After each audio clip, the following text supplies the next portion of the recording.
আসসালামু আলাইকুম। সবাই কেমন আছেন? এই যে ধান ক্ষেত দেখতে পাচ্ছি। ধান ক্ষেত কত সুন্দর ভাবে বেড়ে উঠছে। এখন শুনতেছি কুড়িগ্রাম জেলার রৌমারী থানা এলাকাতে ইউরিয়া সারের সংকট। তো ইউরিয়া সারের সংকট হলে তাহলে এই ধানগুলা কিভাবে শেষ পর্যন্ত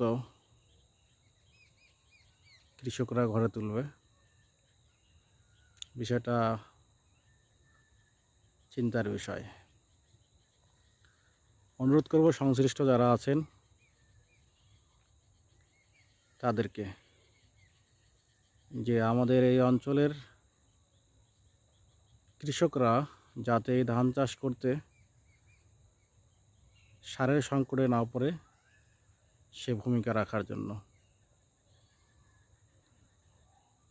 আমাদের এই অঞ্চলের কৃষকরা এই জমিগুলোতে ধান চাষ করে তারা শতাংশ প্রতি 1 থেকে 1.5 মণ করে ধান ফলিয়ে থাকে। তাহলে সারের অভাবে যদি এই ফলন কমে যায় তাহলে কি হবে? অনেক চাষি তারা ক্ষতিগ্রস্তদের অন্তর্ভুক্ত হয়ে যাবে। এমন ক্ষতি থেকে উত্তরণের জন্য দায়িত্বশীলরা সময় উপযোগী ভূমিকা রাখবেন বলে আমরা আশা পোষণ করছি। আমরা চাই আপনারা